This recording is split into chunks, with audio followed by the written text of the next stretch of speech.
Hi, my name's Matt, and together with my partner Iefke, we're building a 41-foot wooden sailing vessel down in southern Tasmania. We've been building for over 4 years now, and we've come a long way. In this episode, we work on the sliding hatch, and Iefke gets stuck into the cabin top deck in preparation for oil, and she gets a coat of, well, more than one coat of oil on the cabin top, which is a very victorious moment for us and immensely satisfying. So we hope you enjoy this episode, and we'll see you next time. Cheers.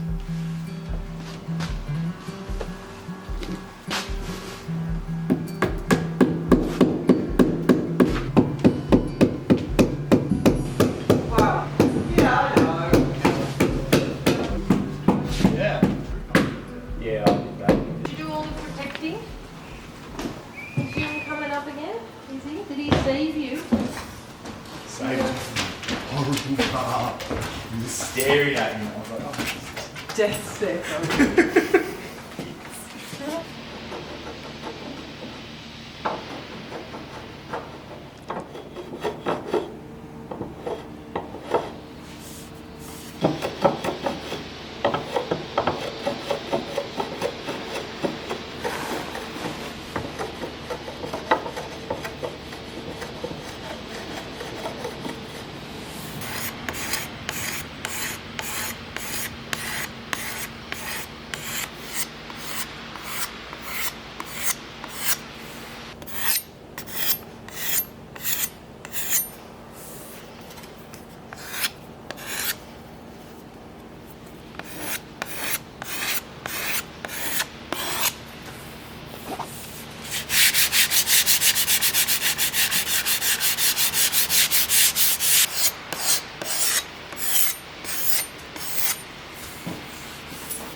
Hello. What are you doing?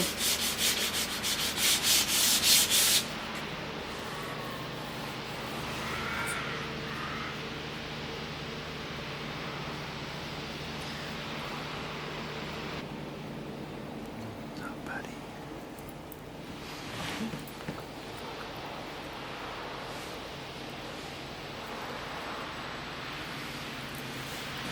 Nice.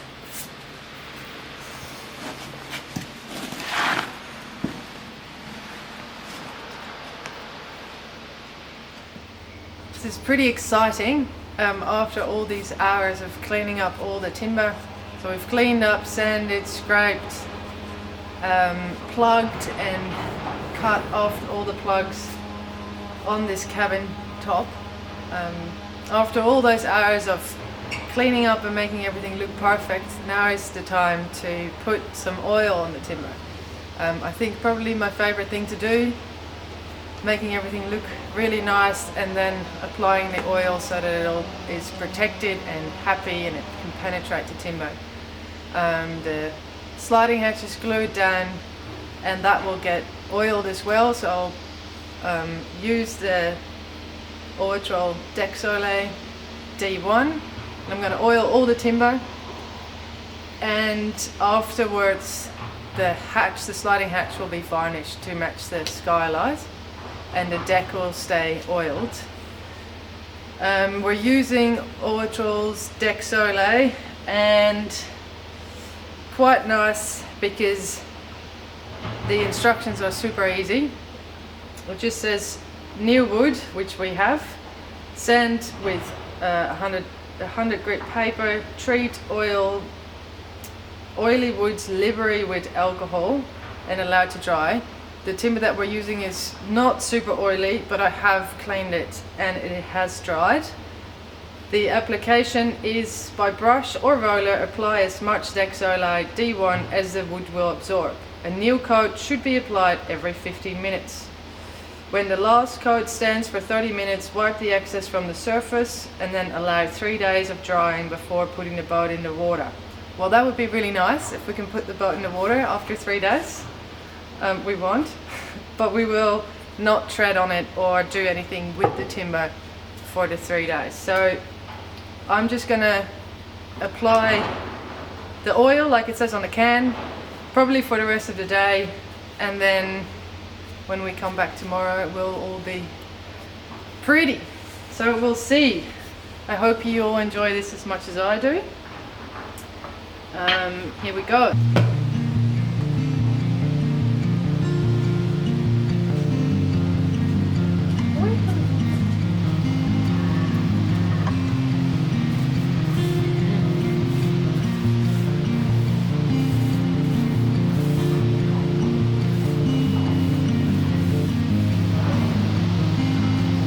Well, the lumber all works. Look at it go. I don't know if you can see that.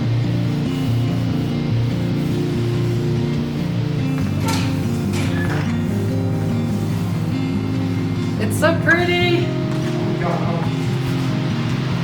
Yeah.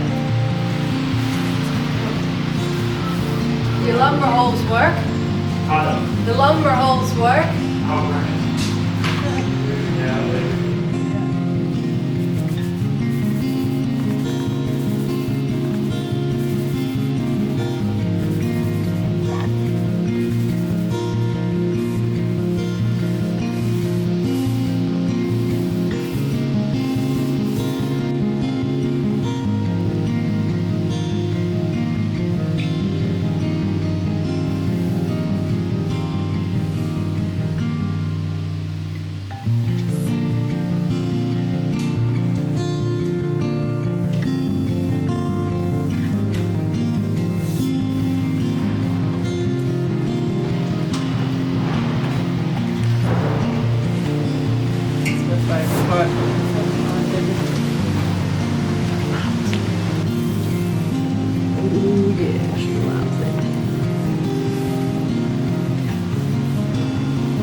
It's about the end of the day. Done 6 coats on this, so now we're going to wipe it off and work the oil into the timber. And then tomorrow is the finished result. Isn't that right, Matthew? Yeah.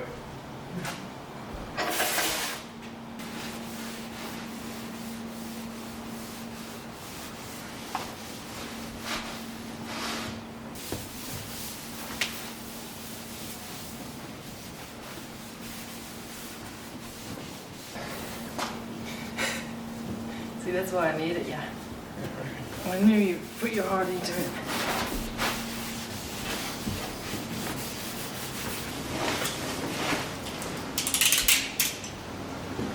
I reckon this wood is already swelling. Is it? Because all the superflex has come up a little bit. Oh yeah. It's swelling from Well, from moisture of winter starting. well, hopefully from the oil. Pretty quick. I mean, how many litres is in that can? Oh, it's something a litre. But yeah. Put half a litre of oil on all this.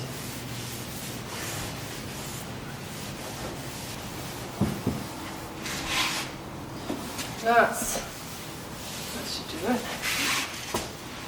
I'll just give the cabin a slice of love too. Yeah.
I'm just filling in with the hatch update. So what I've done is cut little grooves with the trimmer to take a plywood insert so that it becomes one strong lamination.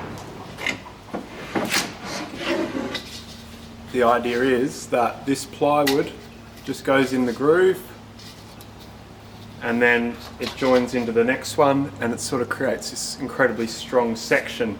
I stopped the groove just before the end of the plank so that you don't see the actual plywood there. You just see the end grain of the plank, so you don't know that it's built like that, but it's a lot stronger and keeps it as a unit. It's similar to doweling or biscuit joining.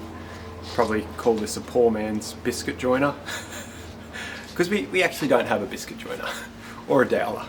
So for now it's just a trimmer and plywood. So now I'll join them all together and hopefully it'll sort of sit neatly and okay. Let's hope so.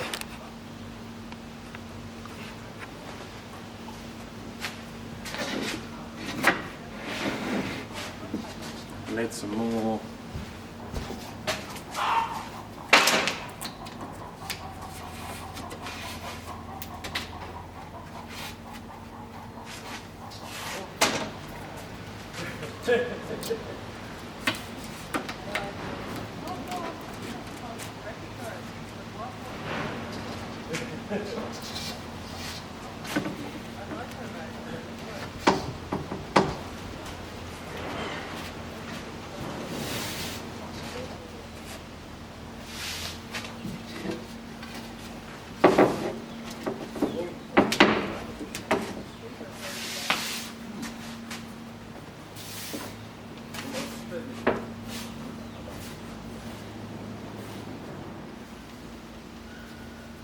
Time to glue the top on the hatch.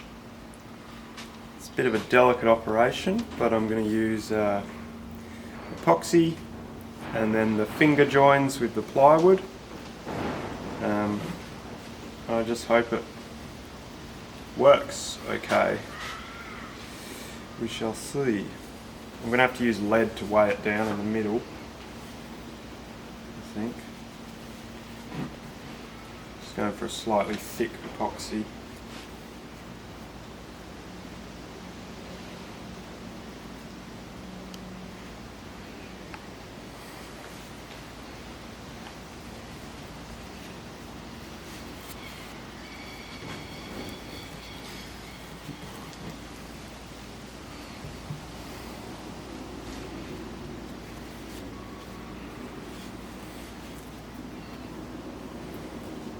Not going too messy. You're never messy. I am very messy. Just work a bit of epoxy in here, so then the plywood has something to grip onto.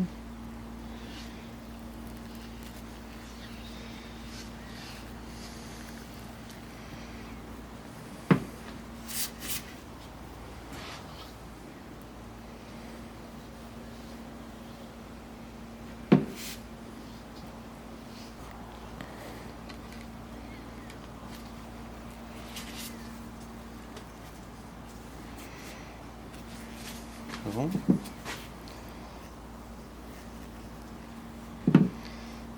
More epoxy on the edge here.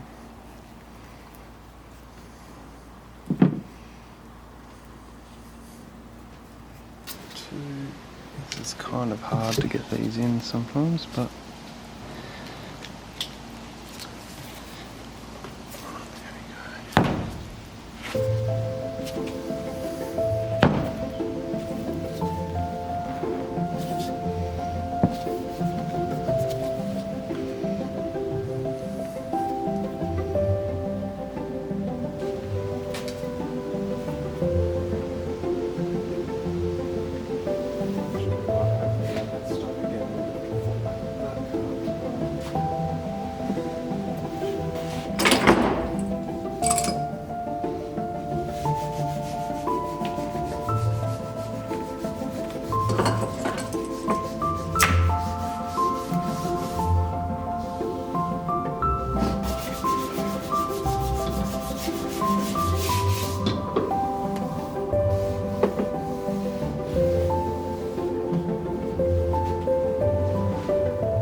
Too much lead.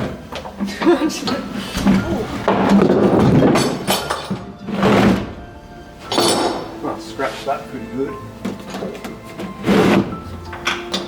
Okay. Sorry, okay. Sure that I didn't change anything.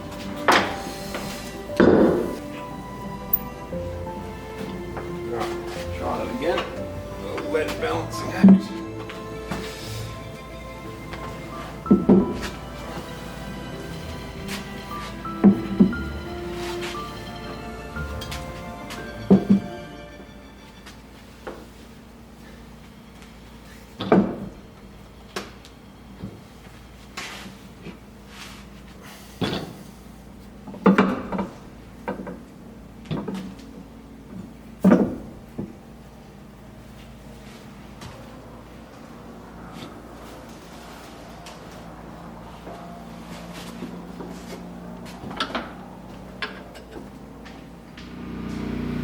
Matt's built the hatch, it's all glued up. So this is where my part comes in, and I can clean it up, sand it and get it ready for oil and varnish. This is quite a fun trick because these boards have all been glued together. They're obviously not completely fair, but you want the hatch to have a nice, fair, consistent curve. So I'm using the belt sander, and I know that belt sanders can be quite aggressive, but there is actually such a thing as a less coarse belt. So this is a belt of 120 grit sandpaper, which is quite gentle. And the nice thing about the belt sander is that because this part is hard and flat, you know that whatever you're sanding, you can get it quite fair because of the flat base, whereas with a orbital sander you could end up putting humps and bumps into the work. But because it's quite quick, it's a nice trick to use a pencil. And what I do is I feel the timber with your hand, and you can pick up where there's still high points, and I like to mark the high points with the pencil. And then when you use the belt sander, you can see once you've removed the pencil, you've sort of removed that very top layer. And then once you've removed all the pencil marks, you stop and you feel it again, and you draw on more pencil marks where it's still not fair. That way you don't go too far and you make something that's supposed to be curved flat. So yeah, we'll have a look.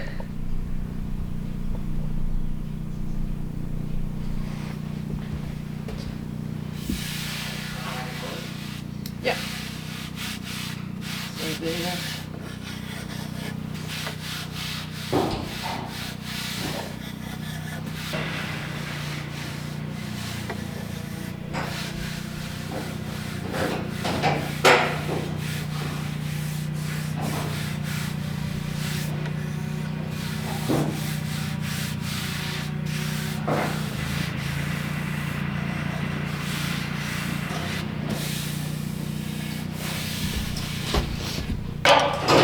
Also, if you are doing more light work with the belt sander, it's always best to go with the grain. Otherwise you make more scratches that you have to sand out again later. So I'll be going with the grain with the belt sander over these marks, and then stop it, feel it again, and see how fair it is.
Bye.